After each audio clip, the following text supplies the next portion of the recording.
兄弟姊妹平安，大家好，早起。嚟我中華基督教會真歡喜，歡迎每一位嚟參加咱今日6月30號2024年嘅聯合網頂崇拜。We want to rejoice in the Lord today as we welcome everyone here at our sanctuary, and even those who are joining us through our live stream. Truly, it is such a blessing to worship the Lord together as one. Let's all pray together as we have rightfully done so. Let us use our guide for today. Atin pong itaas ang ating awit ng panalangin. Gagamitin po natin ang balangkas na awit sa ating pananalangin. At tayo po mag-aalay ng ating mga aleluya. Ating itataas sa Panginoon ang winawastong wangis. Isusuko sa Kanya ang mga iniinda at mga inaalala. At tutugon sa Kanyang mga tagubilin. Let us take some time to close our eyes and just feel the presence of the Lord.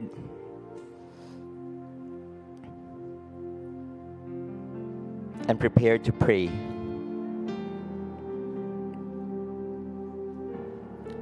Let us lift up our adoration to God and ascribe to Him all glory to His name. Ating pong pagbulay-bulayan ang awit bilang 145, talata 1 hanggang 2.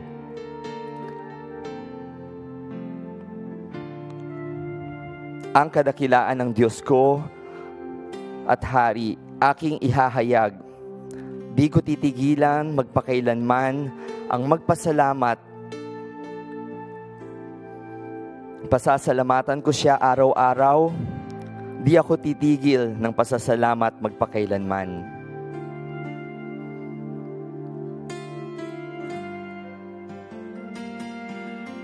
Let us acknowledge the Lord for who He is.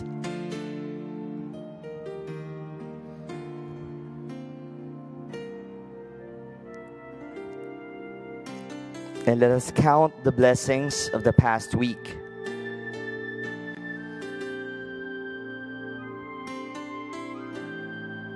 And lift them all up to Him as an offering, as a blessing.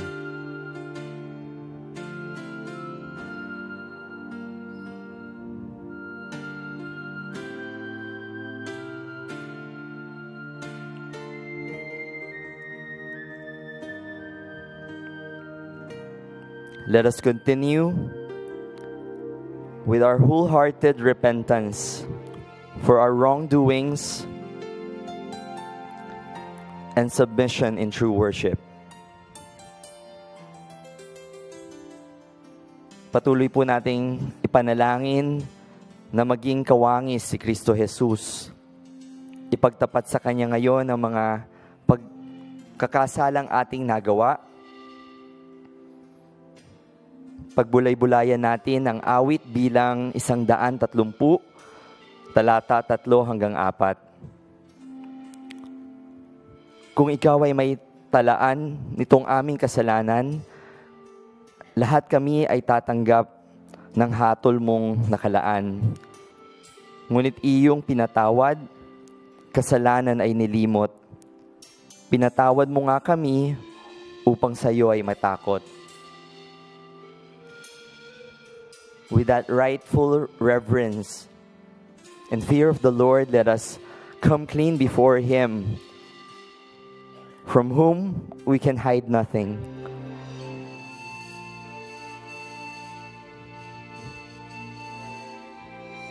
Let us cry out to Him who alone can give us forgiveness.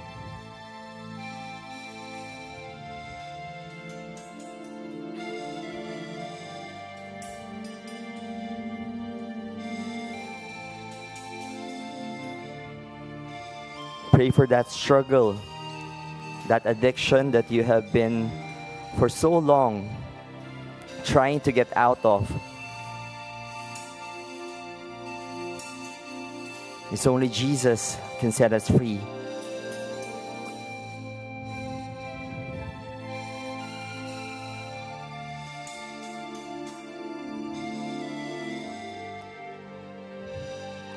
ask forgiveness for that hurt we might have caused this person.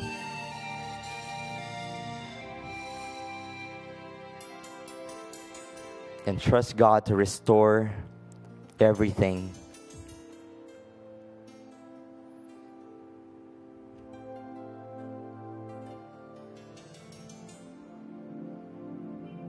Let us also ask God to enable us to grow in discipline,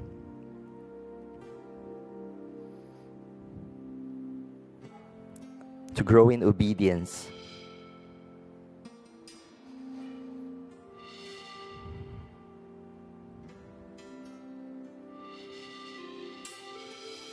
to be enabled by the Spirit to be good testimonies of His love.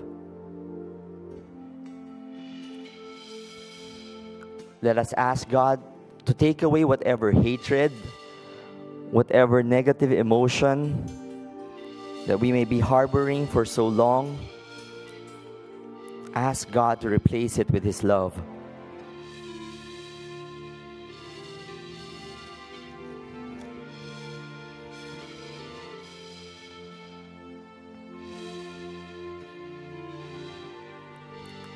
Let us now take time to intercede for one another. Let us lift up each other's immediate concerns and pressing issues.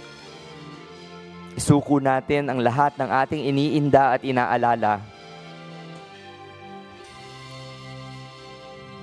Isaalaala ang awit bilang 130, talata 1 hanggang 2. Sa gitna ng paghihirap, kay Yahweh ay dumalangin.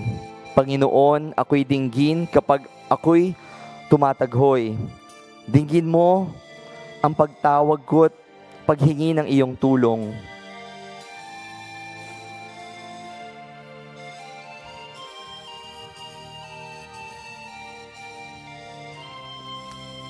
Let us pray for those who are sick right now. Call out their names unto the Lord and speak healing into their bodies and lives.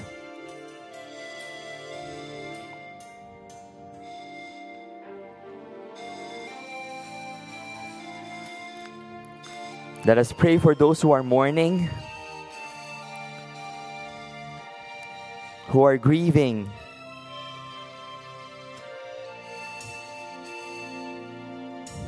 and speak the Lord's comfort into their hearts.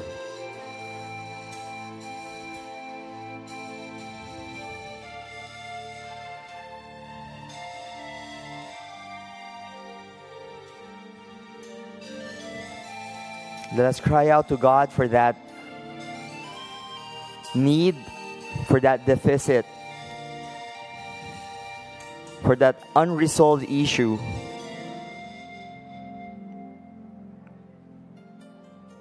And wait expectantly for His provision.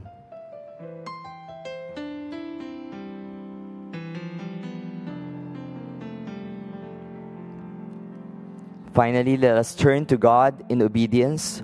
Tayo po'y tumugon sa Kanyang tagubilin. Let us yield to His will.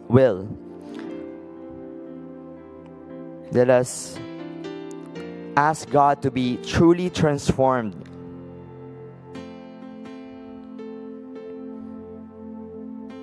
Alalahanin natin ang awit bilang 130, talata 5 hanggang 6. Sabik akong naghihintay, O Yahweh, sa iyong tugon, pagkat ako'y may tiwala sa pangako mong pagtulong.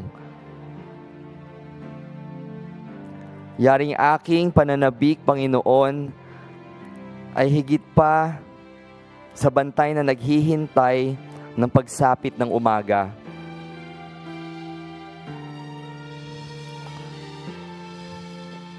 Yes, Lord, we submit to your will. We seek your will above all. We pray for your wisdom for each and every one of us. We continue to put our complete trust in you and in you alone. knowing that you will make all things work out for our good. Father, cleanse us from our iniquities. Take away any sense of self-righteousness, O Lord, any pride,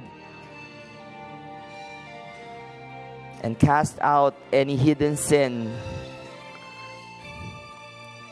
any stubbornness,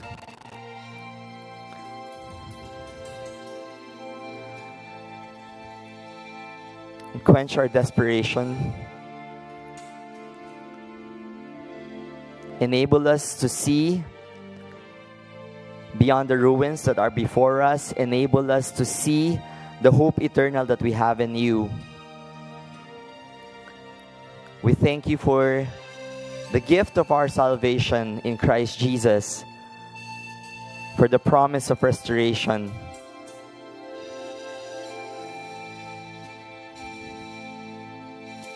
for healing, for joy and peace that transcends all understanding. Father, be enthroned in our praises. May you find our worship pleasing. May your presence indwell in us always. This is our prayer in the mighty and most precious name of Jesus. Amen. Amen. Muli po, isang pinagpalang araw ng pagsamba sa bawat isa. The United Evangelical Church of Santa Cruz, Laguna is always so happy to see each one of you worshiping with us. This month, we have our theme of the peace of the Lord, and we are on the 5th Sunday of this month. We have learned previously that peace can only come from Jesus Christ, that He is the Prince of Peace, and that this peace is to be established in our respective homes through godly parents. And today we pray that we be able to enjoy this peace as one united body of Christ, that we could all live in harmony with one another, that Jesus continue to be our unity. Let's all prepare our hearts to call upon the Lord through the reading of His Word. Let's all rise up and turn our Bibles to Psalms 92, verses 1 to 4. 詩篇第92篇第1到第4節，稱謝耶和華，歌頌你至高者的名，用十片的樂器甲錫用琴彈優雅的聲音，早起時傳揚你的慈愛，逐暝傳揚你的信實，這本是美事，因為你耶和華作藉着你的作為，予我高興，我要因為你手的工作歡呼。Let's all read aloud together Psalms 92 verses 1 to 4. It is good to praise the Lord and make music to your name, O Most High, to proclaim your love in the morning and your faithfulness at night, to the music of the 10-stringed lyre and the melody of the harp. For you make me glad by your deeds, O Lord. I sing for joy at the works of your hands. At awit bilang 72, talata 1 hanggang 4, sabay-sabay po muli. Ang magpasalamat kay Yahweh ay mabuting bagay. Umawit na lagi, purihin ang ngalang kataas-taasan. Pag-ibig niyang wagas ay dapat ihayag kung bukang liwayway. Pagsapit ng gabi, ang katapatan niya ay ihayag din naman. Ito'y ipahayag sa saliw ng alpat tugtuging salteryo, sa mga gandang himig ng tugtuging lirat, ipahayag ito. Ako'y nagagalak sa iyong ginawa, nakahanga-hanga sa lahat ng ito. Ako'y umaawit dahilan sa tuwa. Let's continue to worship the Lord through songs and praises.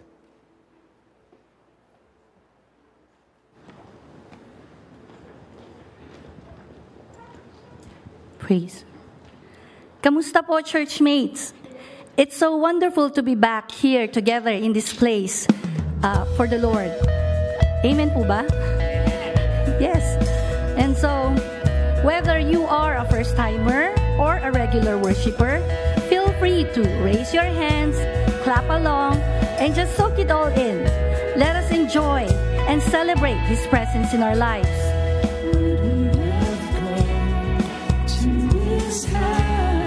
Where we love to sing your praises, we lift our hearts and our hands to the King of all the ages. Hear us, Lord, we pray. Come, Jesus, come fill this place. Meet us here.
To imitate Him by being filled with love. And so we should also be transformed into His likeness more and more from glory to glory. Let's all try to sing this new song.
Build your kingdom here.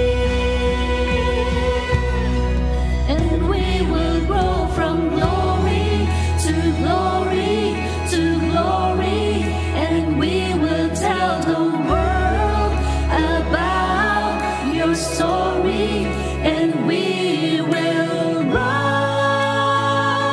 again for your kingdom's cause, and you will take us higher and higher and higher. So Jesus, come and fill us with passion and power, so we can rise again. We're your generation, Lord, your generation.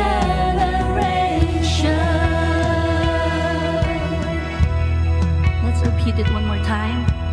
You call me Lord, And I will bow my knees. I lift my voice. I lift my voice to sing that you're my King. Sing, come rule and reign. Come rule and reign, and set our hearts on fire. Let every darkness tremble.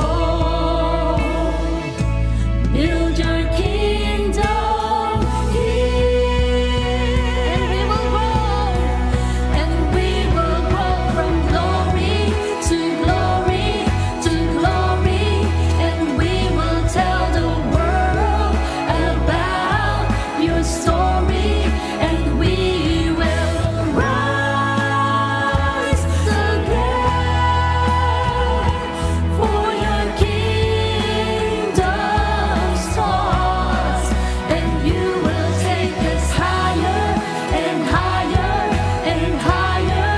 So Jesus, come and fill us with passion and power, so we can rise again.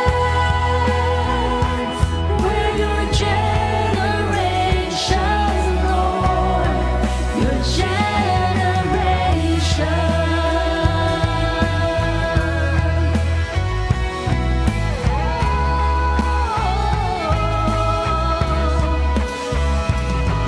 Jesus, come and renew our minds.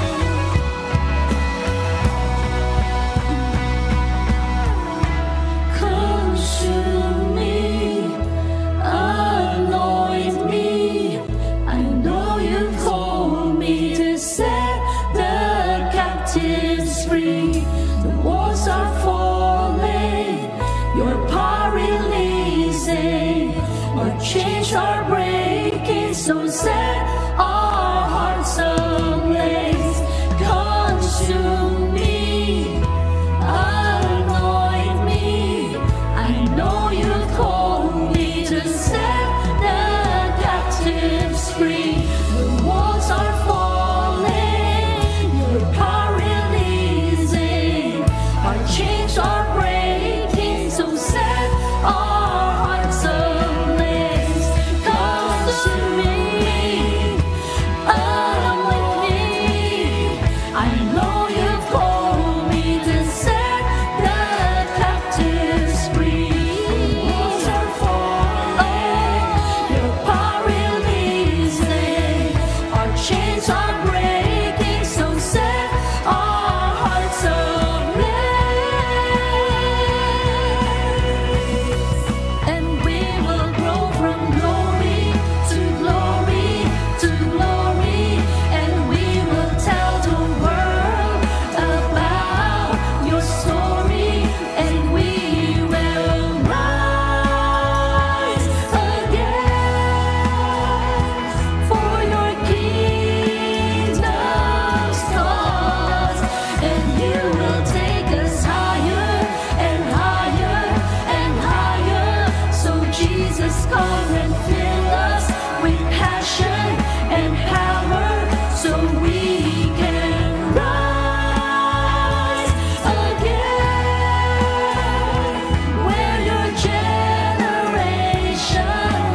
out, we've been trying to find solutions to our problems. At alam ko pong nakakapagod. Ngunit, purihin ng Panginoon dahil una na po na siyang humanap sa akin. At doon nga po sa Kanya nasumpungan ang kaalwanan, kapahingahan, at tagumpay.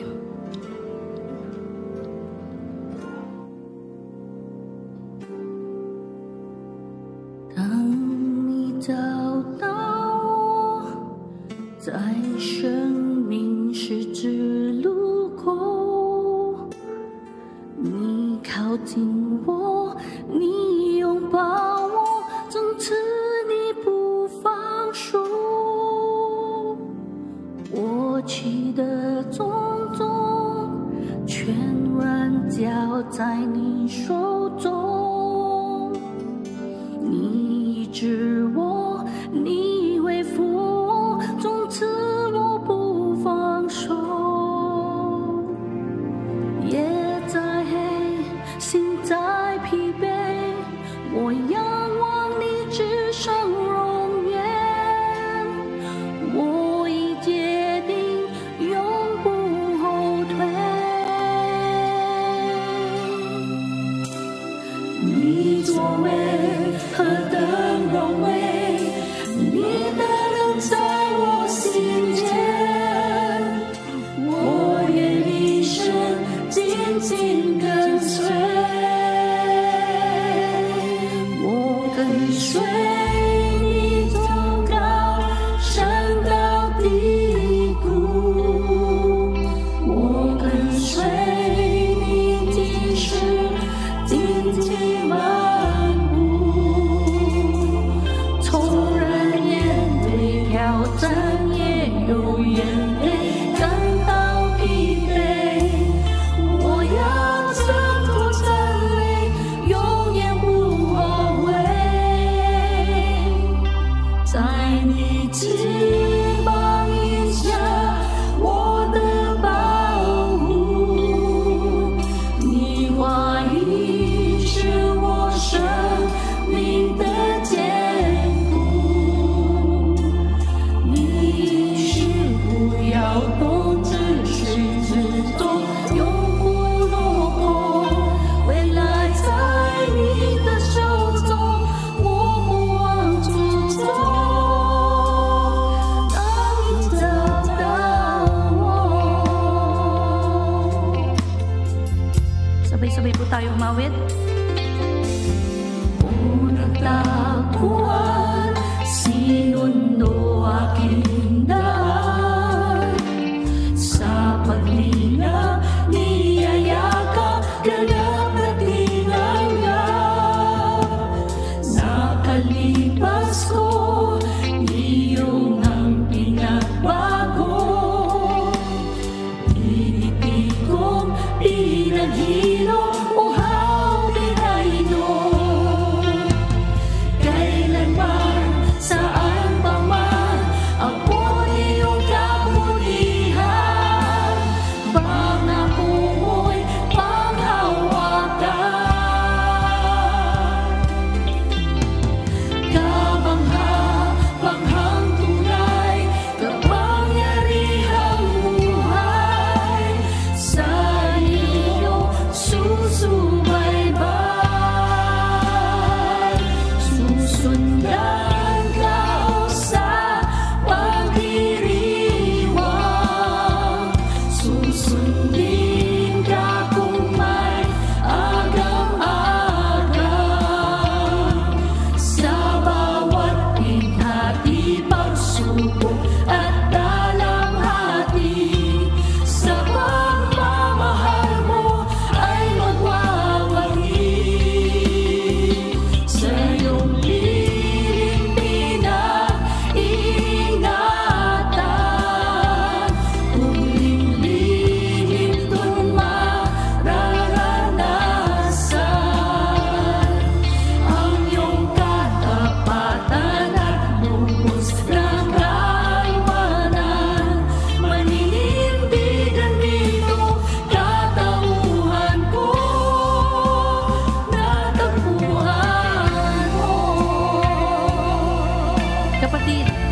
ikaw man ay nasa sitwasyon na kung saan naligaw ka ng landas, maaaring nalayo ka kay Lord. Ito yung panahon upang bumalik loob tayo sa Kanya. Magsisi tayo at magpakumbaba.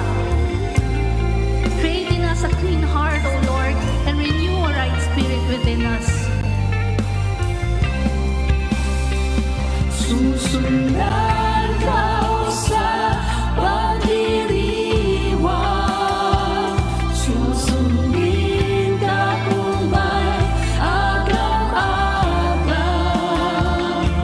sa bawat ihati pagsubok at dalamhati, sa pagmamahal mo ay magwawagi, sa iyong lilim pinag-iingatan, kubling lihim doon mararanasan ang iyong katapatan at lubos na kalwanan. Maninindigan dito katauhan ko, natagpuan mo.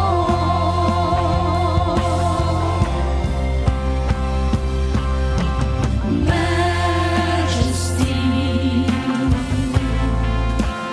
worship His majesty. Unto Jesus be all glory, honor, and praise.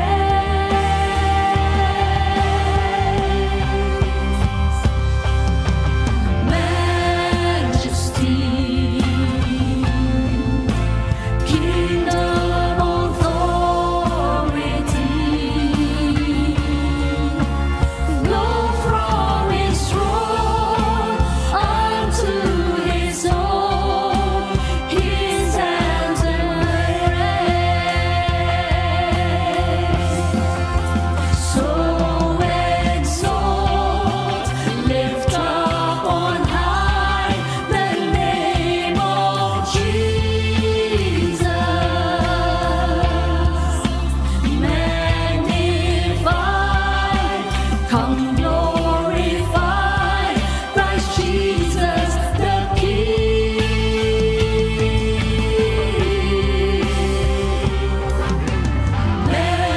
Majesty, worship His majesty. Jesus who died, now glorified, King of all kings. So exalt, lift up on high the name of Jesus. Magnify, come glorify Christ Jesus the King.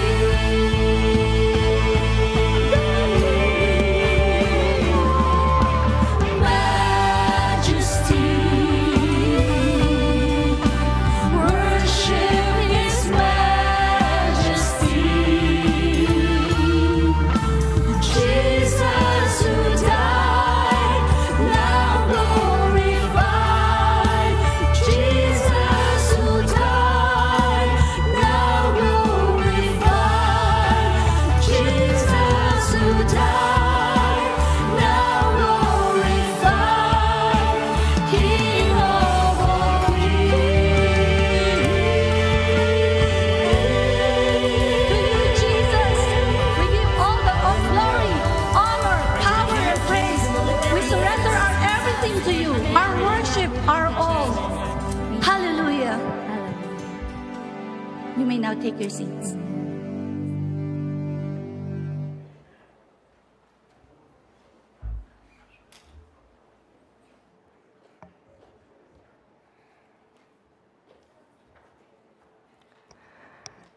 Papuri sa Panginoon sa pribilehyo na umawit ng papuri sa Kanya.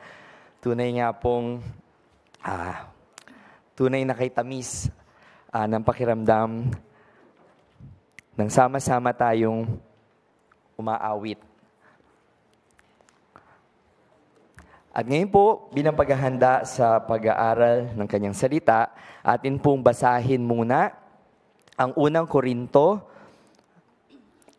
unang kapitulo, talata 10 hanggang 17. At halinhinan po natin basahin ito. All the even-numbered verses will be read by the women and all the odd numbers by the men. Mga kapatid, ako ay nakikiusap sa inyo sa ngalan ng ating Panginoong Hesukristo. Magkaisa kayo at huwag magkabahabahagi, maging sa pagkaunawa at pagpapasya. Sapagkat ibinalita sa akin ng mga kasamahan ni Chloe na kayo raw ay nag-aaway-away. Ito ang tinutukoy ko. May nagsasabing kay Pablo ako. May nagsasabi namang ako'y kay Apolos. May iba pa ring nagsasabi kay Pedro ako. At may iba namang nagsasabi ako'y kay Kristo. Bakit nahati ba si Kristo? Si Pablo ba ang ipinangako sa krus para sa inyo? Binautismohan ba kayo sa pangalan niya? Salamat sa Diyos at wala akong binautismohan sa inyo, maliban kina Crispo at Gaius. Kaya hindi ninyo masasabing kayo'y binautismohan sa aking pangalan. Ako nga rin pala ang nagbautismo sa sambahayan ni Estefanas. Maliban sa kanila'y wala na akong natatandaang binautismohan ko. Sapagkat isinugo ako ni Kristo, hindi upang magbautismo, kundi upang mangaral ng magandang balita at hindi sa pamamagitan ng mahusay na pagtatalumpati at karunungan ng tao, nang sa gayon ay hindi mawalan ng kabuluhan ang pagkamatay ni Kristo sa krus. Purihin ang Panginoon sa pagbasa ng salita. And we praise God for sending us this morning a messenger to help us understand what we have just read. And our God-sent messenger today comes from the Christian Bible Church of the Philippines, where he is serving as one of its pastors. He finished his Bachelor of Arts in Political Science at Far Eastern University and his Master's of Divinity in Biblical Studies at the International Graduate School of Leadership, and his Master of Arts in Philosophy at the University of the Philippines. Currently, he is also an adjunct instructor at the International Graduate School of Leadership. He is a happy husband to Sister Ethel and a doting dad to Joseph Kairos. Let us clap unto the Lord and welcome Reverend Michael Carino.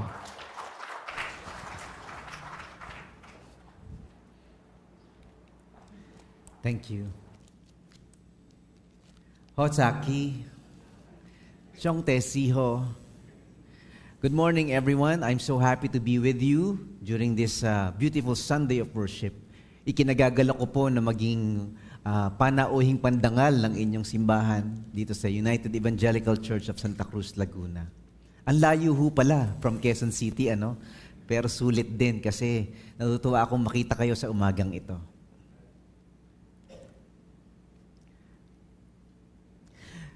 Ilang taon na nakakaraan, meron akong kaibigan na sa kanilang simbahan ay merong away-away.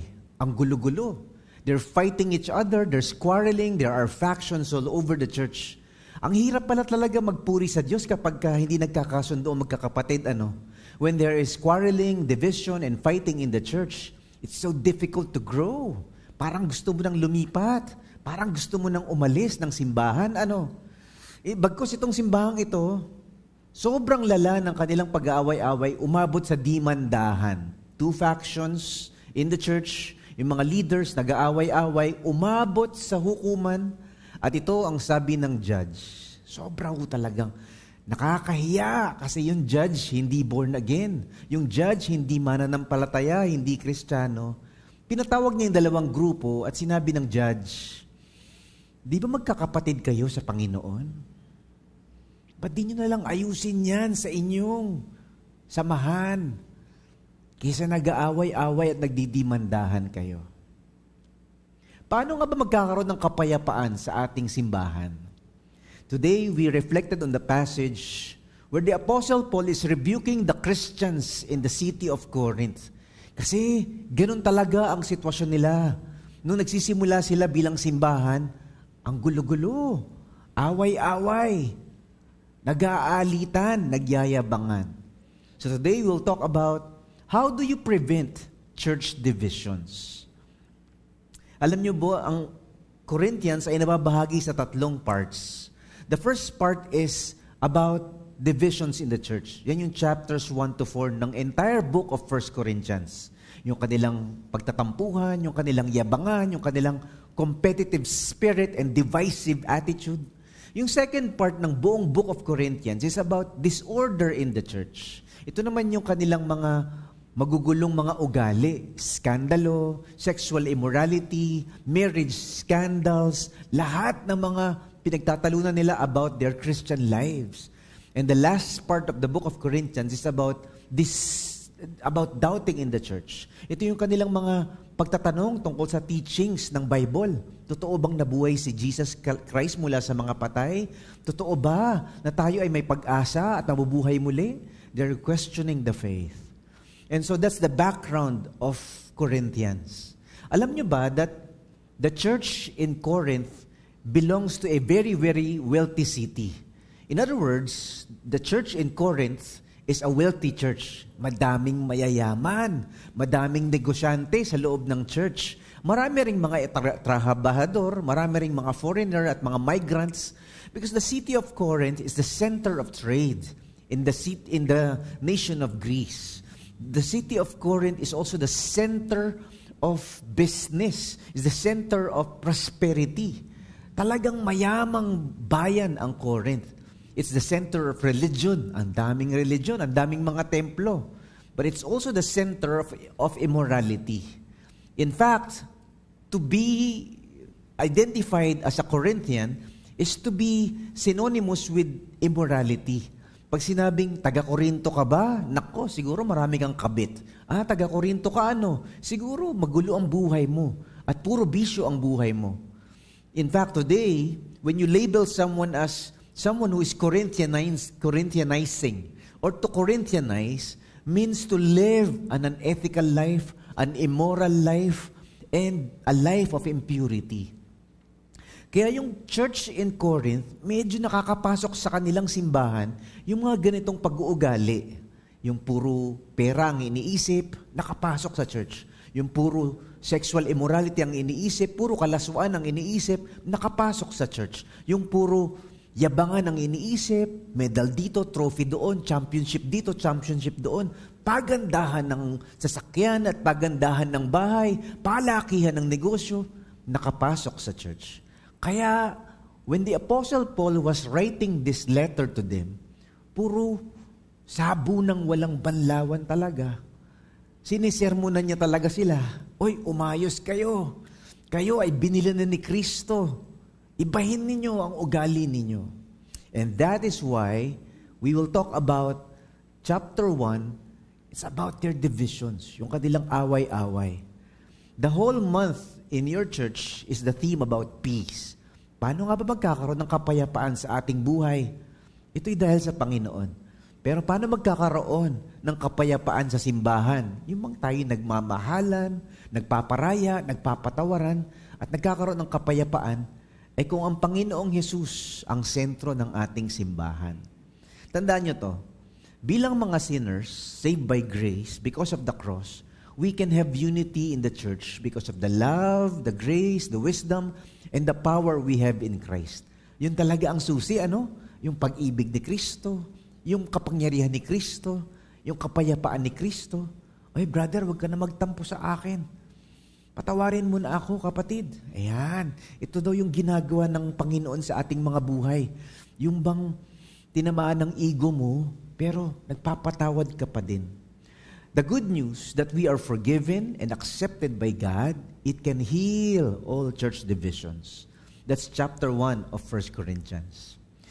This morning, we'll talk about 3 important, beautiful, powerful truths that allows us to understand the power of church unity through the cross of Christ. Ito yung una. Unity happens when there is harmony with one another in Christ, not quarreling. Pag-usapan natin yan. Paano nga ba, Pastor Mike, may iwasan ng pagtatalo at away-away? Quarreling. Number 2, unity happens when we are centered in Christ, not on church leaders. Huwag kang titingin sa tao, aalis ka talaga sa church. Pero kung nakatingin ka kay Jesus, tatagal ka sa church. Hello? Kalabitin nyo ngayon katabi nyo, uy, para pala sa'yo to And third truth that we will talk about today is this. Unity happens when we focus on the cross of Christ, not on mere human opinions. Kasi pagka sariling isip natin ang ating gagamitin, talagang sasablay tayo sa ating mga desisyon, sa ating mga relasyon, at sa ating mga ministry sa church. But when we rely on the message of Jesus Christ on the cross, ay grabe, nako, magbabago ang ating mga relasyon at ang ating pagsasamahan sa simbahan. So let's begin. Number 1, unity happens when we have harmony with one another in Christ, not quarrels. In other words, merong pagkakaisa kung maayos ang ating pagtingin sa isa't isa at hindi pagkakampi-kampihan. Yun kasi yung nangyayari sa simbahan ng Corinth. Meron silang mga factions, meron silang mga tropa, meron silang mga partido, meron silang mga gang, meron silang mga grupo-grupo at mga cliques. Na pag hindi ka kasama sa grupo na yun, mas magaling yata kami, Mas mahal yata kami ni Lord, Mas bine-bless kami ng Diyos, Mas matalino kami kumpara sa inyo. And that's happening. Yabangan, pagalingan, inggitan. That's why the Apostle Paul says in verses 10 to 11, I appeal to you, dear brothers and sisters, by the authority of our Lord Jesus Christ, to live in harmony with each other. Let there be no divisions in the church. Huwag naman kayong mag-away-away at maghati-hatian. Rather be of one mind, united in thought and purpose. For some have told me about your quarrels, my brothers and sisters. Parang sinasabi niya, magkasundo kayo at tigilan niyo ang pagkakampi-kampihan. Magkaisa kayo sa isip at sa pagdedesisyon. In other words, he's inviting them to understand na pag hindi kayo nagkaisa, hindi kayo tatagal at hindi malulugod ang Diyos sa buhay ninyo. Alam niyo ba yung ginamit dito ni Apostle Paul na word na united? Let there be united in thought and purpose. Sa Greek word, ito daw ay ang salitang katartiso. Katartiso is the word they used in mending nets. Kapag ang lambat ay punit-punit, tinatahiyan ng mga mangingisda para yung net na nasira at nabutas, biglang magsasara. Mending nets, ang pagtatahi ng mga punit na relasyon. Katartiso. The Apostle Paul is telling them, you have to mend what is ever is broken. You have to forgive whatever is bitter. You have to love whatever is an offense. Yan, magkaroon kayo ng katartiso bilang magkakapatid sa simbahan. Huwag kayong magyabangan at magkampihan at mag-away-away. The word katartiso is also used for the word harmony. Ang imagery na ginagamit niya ni Apostle Paul is like, para bang isang orkestra na iba-iba ng instrumento. May gitara, may tambol, merong pompyang, merong mga awit, iba-ibang tono. Pero pag pinagsama-sama mo, ang ganda. What a harmonious melody they make. Yun daw ang ibig sabihin ng pagkakaisa. Magkakaiba tayo ng opinion, magkakaiba tayo ng kinalakihan, magkakaiba tayo ng kultura, magkakaiba tayo ng pamilya, magkakaiba tayo ng ugali, magkakaiba tayo ng mga gusto at ayaw. Pero pwede tayo maging one harmonious orchestra, producing music that glorifies God and encourages people outside. So yung mga nasa paligid ng UEC Santa Cruz, Laguna, nagtataka, nagtatanong, nasa labas sila ng church, pinapanood nila tayo. Ay, grabe namang silang magmahalan dyan sa UEC Santa Cruz. Grabe naman ang samahan nila dyan, ang ganda. Ba't ba nila ako hindi iniimbita? Yan. Hello? Hi? Ito daw ho yung harmony that attracts people and honors the Lord. Yung bang, pare, pigilan mo ako, a-attend na ako dyan, pupunta na ako sa church na yan. Sobrang ganda ng kanilang samahan. Hindi sila pare-pareho, pero napaka maayos at masarap silang kasama. Katartiso is the word for unity, and it implies not only the healing of wounds and the mending of broken relationships, but it's also a joyful, delightful harmony na merong masarap na samahan sa simbahan. Gusto nyo ba ng simbahan na ganon? Na tuwing sasama ka sa prayer meeting, a-attend ka sa discipleship group, at sasamba ka pag linggo, parang ang turingan ninyo ay parang magkakapatid talaga. Walang laglagan, walang iwanan, at walang ayawan. And that is why sa Philippians, ito rin yung sinasabi ni Apostle Paul. Parang inulit lang niya sa Corinthians. Sabi niya in Philippians chapter 2 verses 2 to 3, Make me truly happy, make my joy complete by agreeing wholeheartedly with each other, loving one another, nagmamahalan kayo sa isa't isa, and working together with one mind, katartiso, and purpose. Don't be selfish. Don't try to impress others. Be humble, thinking of others as better than yourself. Sinasabi niya, magkaisa talaga kayo na parang iisa lang ang puso at isip ninyo. Wow, ang sarap, One mind and one heart. Huwag kayong maging selfish at huwag kayong magmayabang. Maging humble kayo at ituring nyo na mas magaling ang ibang tao kaysa sa inyo. So, the Apostle Paul hits them in the bullseye. Alam nyo, ang problema ninyo, maraming mayayabang sa inyo. And pride is the greatest relationship killer. Pag may mayabang sa relasyon, hindi tatagal ang relasyon. Maghihiwalay talaga kayo. Pag may mayabang sa barkada, hindi tatagal yung samahan ng barkada. Magkakawatak-watak talaga kayo. Pag may mayayabang sa church, naku po, hindi tatagal yung church. Malalagas kayo. Hello? Hi! Kalabitin mo yung katabi mo, parang tinatamaan ka na yata So in other words, Paul says, you need to be humble. You need to consider others better than yourself. Hindi laging ikaw ang tama, ikaw lang ang magaling, ikaw lang ang marunong, ikaw lang ang bida. Di wow, ikaw na. Kasi sa totoo lang, meron talaga tayong magkakaibang opinion. Meron nga isa nagsabi sa church history, sabi niya, in essentials, unity. In non-essentials, liberty. But in all things, charity. Ibig sabihin, minsan hindi tayo nagkakasundo sa mga ibang mga bagay, okay lang. We agree to disagree. And we respect diverse views on secondary matters. Merong primary matters na kailangan natin pagkaisahan. One doctrine. For example, dapat nagkakaisa tayo na si Jesus ay tunay na Diyos, tunay na tao. Pag medyo sumablay ka sa paniniwala na yun, si Jesus hindi naman Diyos, hindi tao, ay hindi ka na kapatid. Pero we are all one in the belief, in the doctrine of the deity of Christ. For example, ang Diyos is a Trinity. God is a triune God. Father, Son, Holy Spirit. These are all doctrines that unite us. Ang tawag doon, primary doctrine. Pero meron mga secondary doctrines na pwede nating pagtalunan, pag-awayan, iba-iba tayo ng views, iba-iba ng opinion about it. For example, ang babae ba ay pwede magpastor o hindi? Iba-iba dyan ang opinion in different churches. Depende sa church. Okay lang na magkaiba tayo ng pananaw tungkol doon. Ang rapture ba ay bago mag-tribulation o gitna ng tribulation o after ng tribulation? Iba-iba ang opinion tungkol dyan. Okay lang yon, pero magkapatid pa rin tayo. Nawawala ba ang kaligtasan o hindi? Maraming pagtatalo tungkol dyan. Okay lang, magkapatid pa rin tayo kahit magkaiba tayo ng views about matters like this.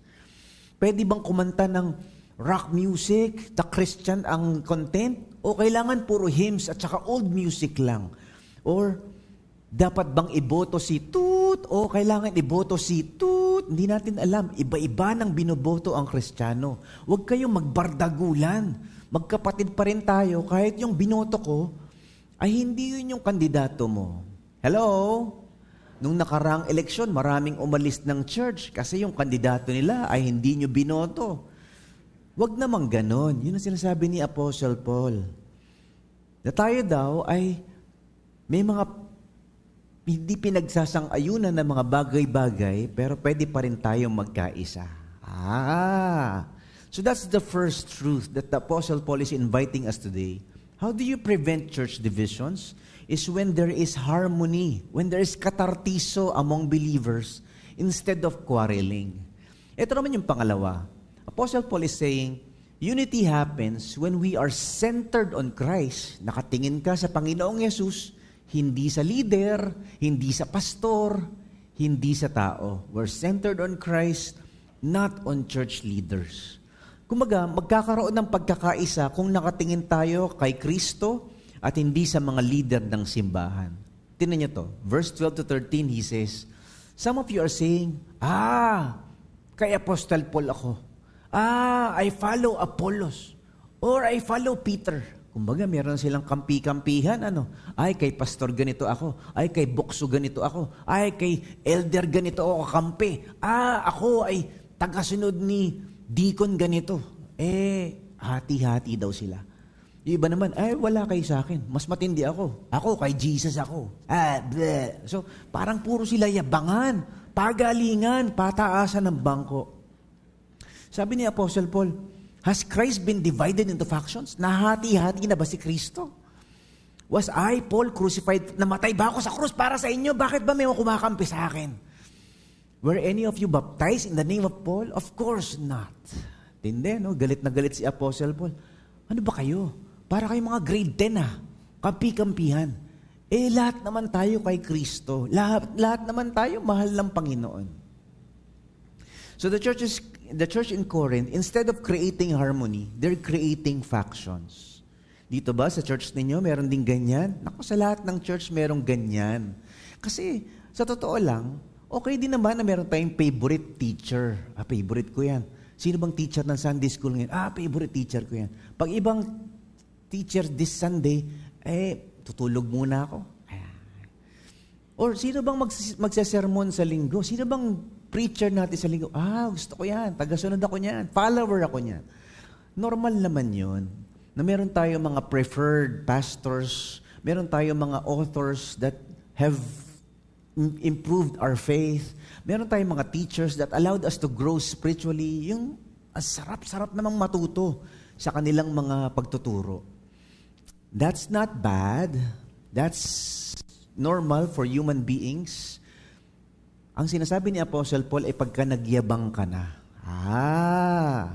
When you take pride in who you follow, and when you arrogantly bash others or demean others, or when you dismiss others as lesser or inferior, hindi ka na humble. Mayabang ka na. Yun ang kasalanan. And that pride is divisive. It creates disharmony, and it creates hurts and hate in the church. Kasi ang yabang nyo na kayo lang ang magaling. Ang yabang nyo na kayo lang ang mahal ni Lord. Sabi ni Apostle Paul, wag nyong gagawin yun. That's why in the latter chapters of Corinthians, parang sinasabi niya, ang kulang ninyo, humility. Ang kulang ninyo, maturity. Para kayong mga grade 5 na mukhang 40 years old. Sabi niya, 1 Corinthians 3, I had to talk to you as though you belong to this world, as though you were infants in Christ. Para kayong mga baby. Para kayong mga sanggol. Ano ba? You are still controlled by your sinful nature. Born again na kayo. Christian na kayo. Kay Jesus na kayo. Ba't bang asta ninyo ay para kayong non-believer? Ba't bang asta ninyo ay parang mga nagtatalo-talo sa kanto? Sinful nature. You are jealous of one another, inggitan kayo ng inggitan, and you quarrel with each other, awayan kayo ng awayan. Doesn't that prove that you are controlled by your sinful nature? Aren't you living like people of the world? Para kayong hindi born again Para kayong hindi Christian When one of you says, I'm a follower of Paul, and another says, I'm a follower of Apollos, aren't you acting just like people of the world? So the issue is not about preference of church leader or favorite teacher or a follower of this leader, the issue is actually pride. The issue is that they feel that they are superior to the others. Mas magaling kami. Mas maganda ang turo namin. Naririnig nyo ngayon yan, ano? Yung mga churches, yabangan ng yabangan. Mas maganda yata tong church na to. Dito na lang tayo. Mas maganda dito. Mas maraming parking dito. Dito kami. Mas maganda yata ang kantahan dito. Excellent music. Mas malamig ang aircon dito. Dito na lang tayo sa kabila. Mas magaling yung pastor dito. Doon tayo sa kabila. So parang may competition instead of collaboration. Ano? In a consumeristic culture that we have right now, ang church parang kang pumipili ng tindahan sa mall. Parang kang pumipili, mas okay ba to? Parang maganda rin yung brand dito. Ito naman, yung brand nito. So, pare-pareho namang Christians, pero merong competition. In other words, sinasabi ni Apostle Paul, preachers are not to be idols. Teachers are not to be your idol. The only one that deserves our honor and worship and followership and loyalty is the Lord. Hindi yung mga tao. Yes, we are blessed with gifted teachers and brilliant pastors and good servants, amazing deacons and elders in the church, but our loyalty is to the Lord. Kaya hindi nagkakaroon ng pagkakawatak-watak. So that's the point of the Apostle Paul. Focus on Jesus, not on the preacher. Focus on Jesus, not on the pastor.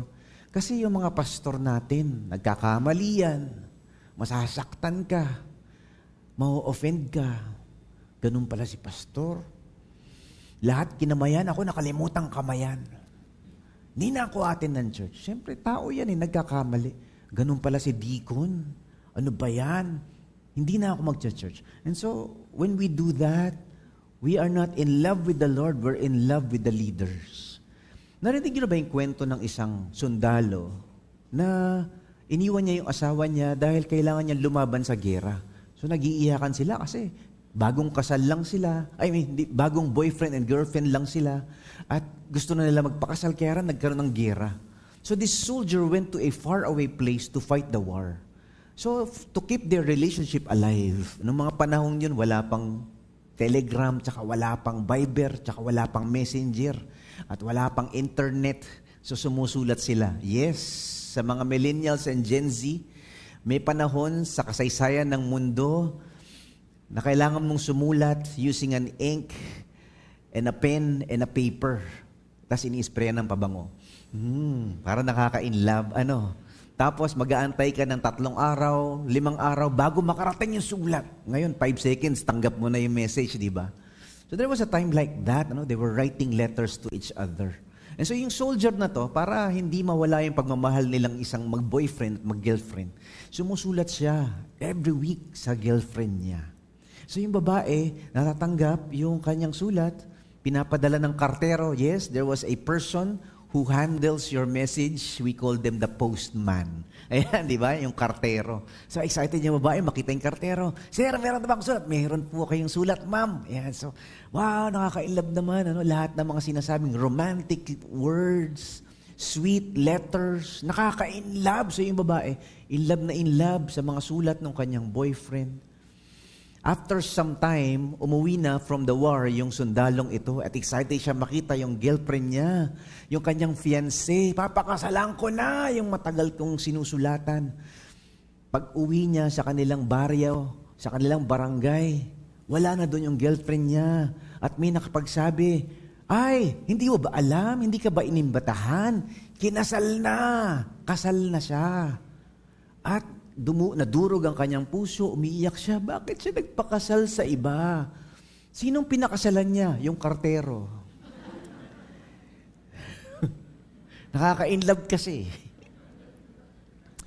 So this is what the Apostle Paul is telling us. Huwag kang ma-inlove sa kartero. Ma-inlove ka sa nagpapadala ng sulat. Don't fall in love with the pastor. Don't be loyal to the deacon. Don't be passionate about the preacher or the teacher. Fall in love with Jesus Christ. Because the teachers and the pastors, they're imperfect, they're sinful like you. Only Jesus is the one who's eternally perfect. Amen? So the Corinthians were focused on the wrong things. That's why they are fighting one another. Kay Paul ako, kay Peter ako, kay Apollos ako, kay Deacon ako, kay Elder ako. No. We are all followers of the Lord. The third thing that the Apostle Paul is telling us, how do you avoid church divisions? Unity happens when we focus on the cross of Christ, not mere human opinions. Merong pagkakaisa kung malinaw ang ating kahulugan ng krus ni Kristo at hindi mga maling opinion lamang. Sabi ni Apostle Paul sa verse 17, "For Christ did not send me to baptize, but to preach the good news. It's the gospel, and not with clever speech, for fear that the cross of Christ would lose its power." In other words, parang sinabi niya, hindi ako pinadala para magkaroon ng grupo-grupo, para maging loyal kayo sa akin dahil ako nagbaptize sa inyo.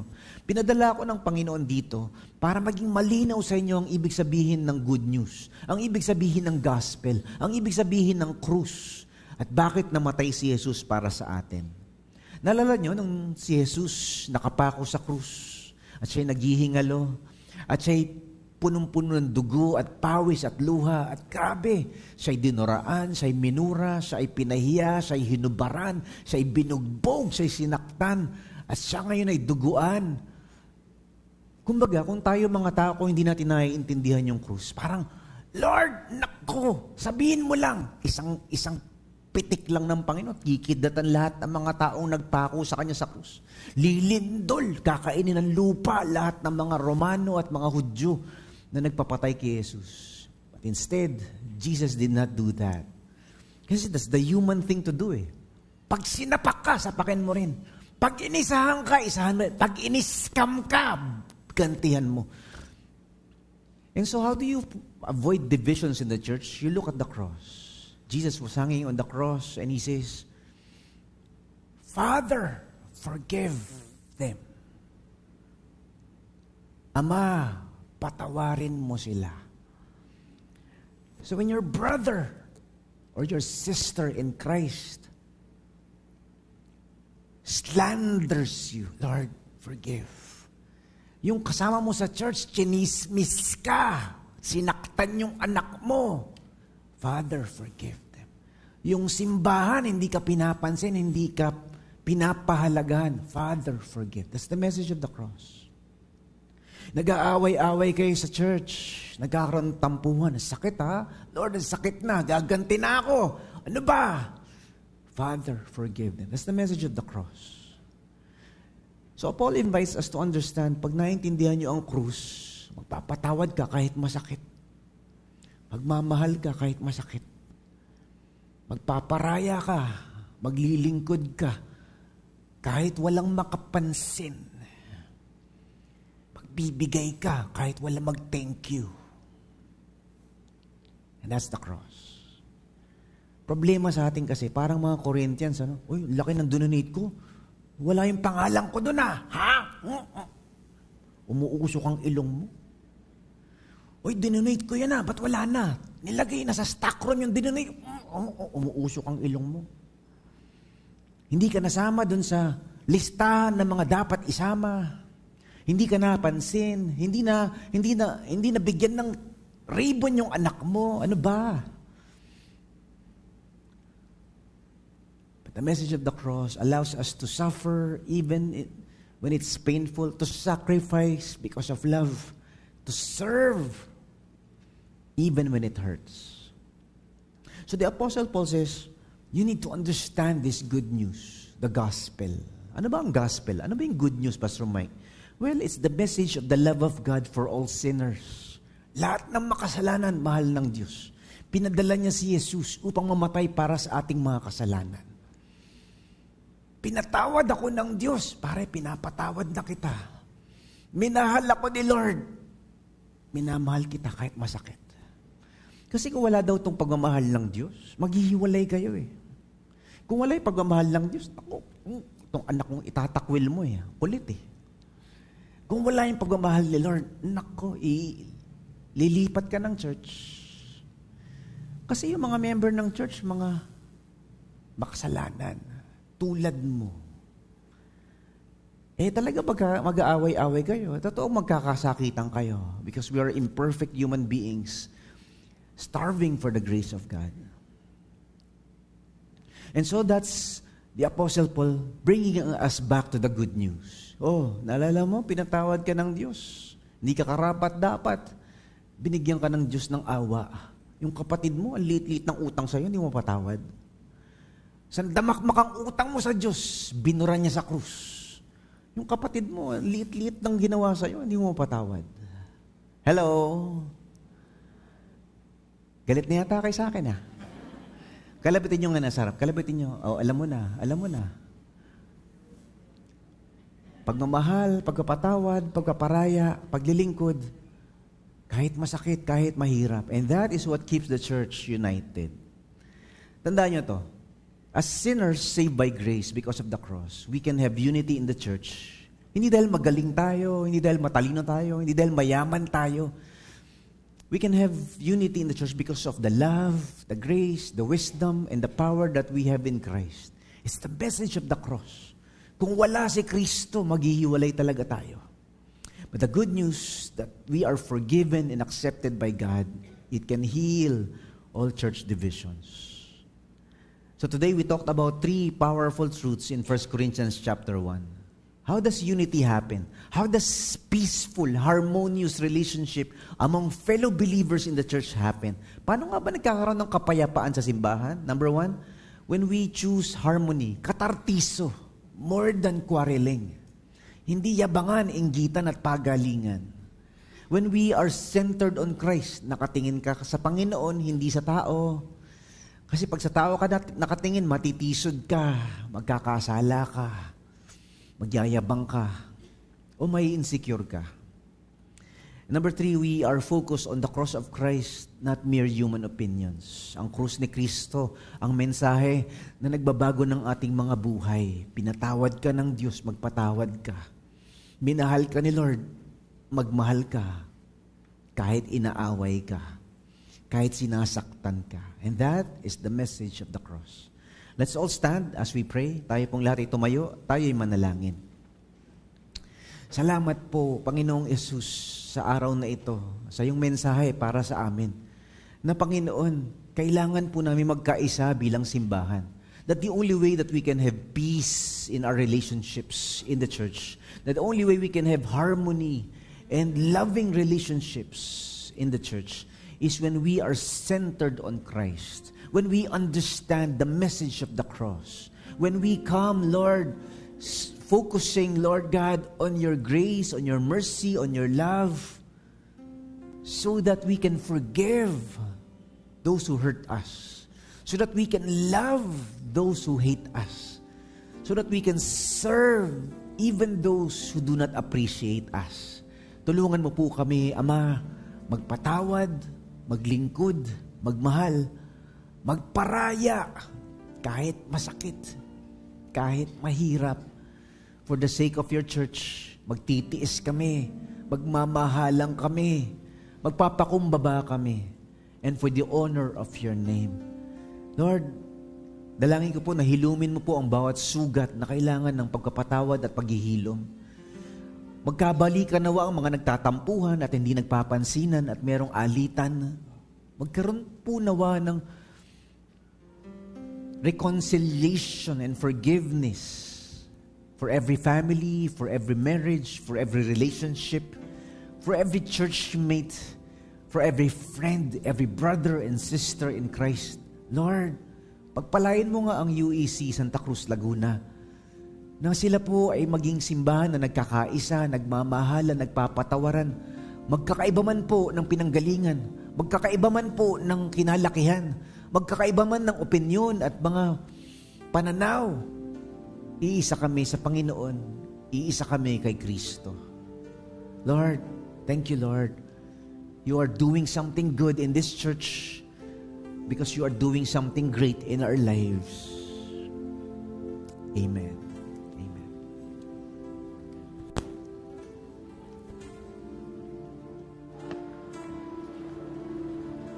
Praise.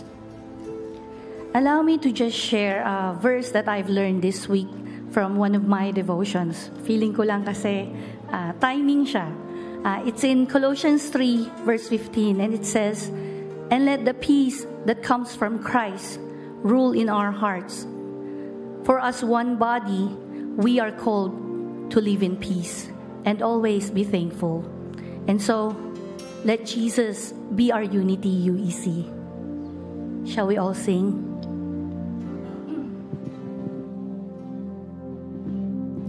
当你找到我，在生命十字路口，你靠近我，你拥抱我，从此你不放手。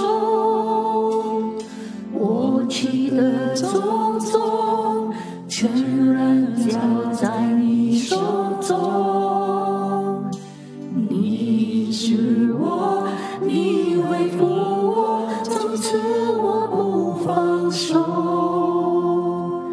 夜再黑，心再疲惫，我仰望你至诚容颜。我已决定永不后退。你作为何等柔美，你的能在我心间，我愿一生紧紧跟随。我跟随你走高，深到低谷，我跟随你坚持荆棘漫步，纵然面对挑战，也有眼泪，感到疲惫。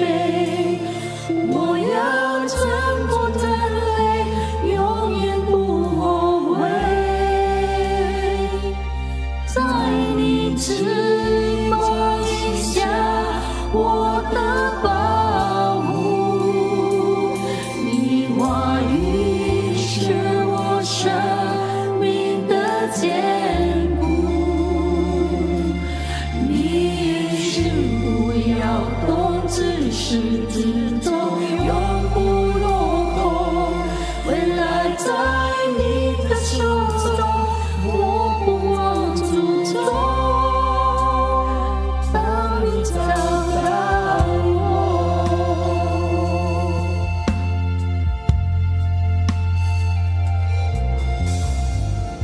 ，natagpuan, sinundo aking daan. Sa paglina, niyayakap, ganap na tinanggap. Nakalipas ko, iyong ang pinagbago. Inibig kong pinaghilo, uhaw pinainom. Kailanman, saan pa man, abot iyong kabutihan.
kami. Kung minsan nauuna ang pagkatigas ng ulo namin, ang aming mga pride, ang aming mga selfish ambitions, Lord, at personal interests. Panginoon, kayo po ang maghari sa UEC. Pagbuklod-buklodin mo po kami sa pamamagitan ng iyong pagmamahal. And Lord, help us, Lord, na sa lahat ng aming gagawin, ikaw ang aming makikita, ikaw ang aming ipapakita. And Lord, kayo po ang mag-rule sa buong UEC Church.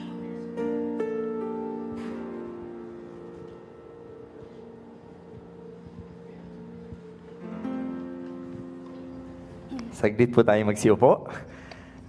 Praises to God.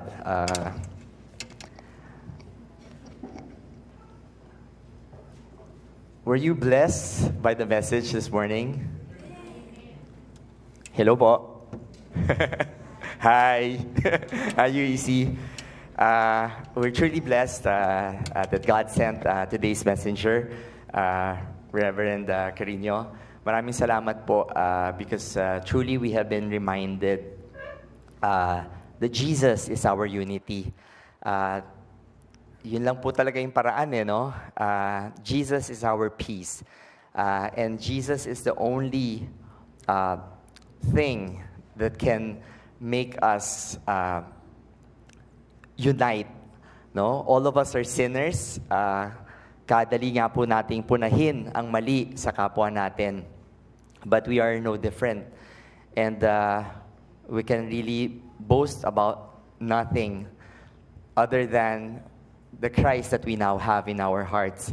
At sana nga po, sa halip na mag-away-away, tayo po ay magparaya. Sa halip po na magkampi-kampihan, tayo po ay pumisan lamang kay Kristo.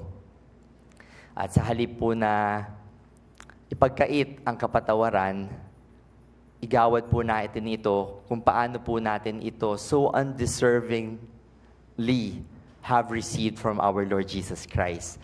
So, humayo po tayo sa linggong ito with this peace in our hearts. No? Peace with the Lord, peace within ourselves, and peace that we can enjoy amongst us.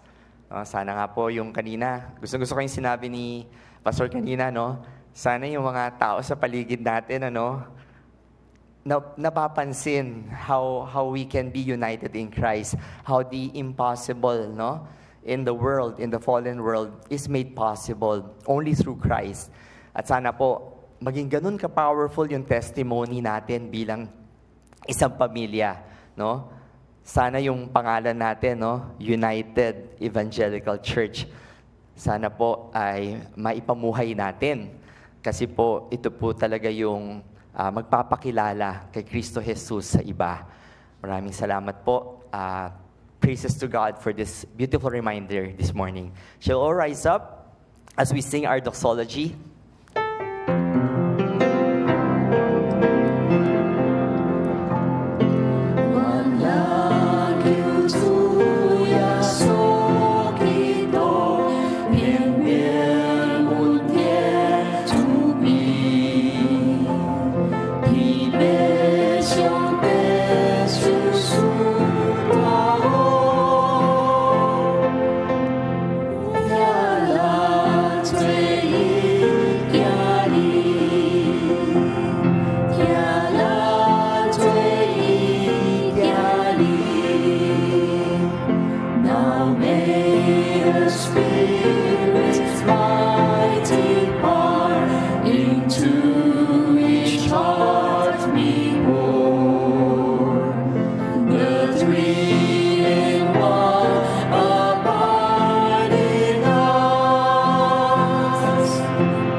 The Lord bless you, the Lord keep you. The Lord make His face shine upon you and be gracious to you. May He continue to lift up His countenance on you as we continue to be united in Christ and live in harmonious relationship with one another. Amen and amen.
This concludes our worship service, but our worship, witnessing, and winning of one another in Christ continues through each and every moment of our lives.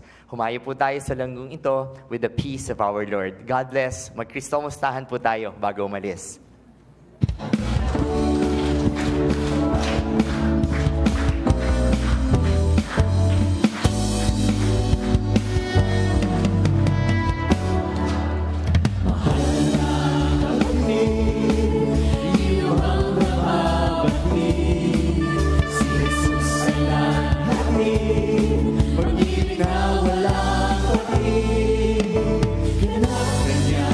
Kagalangan, sabihin na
Jesus na walang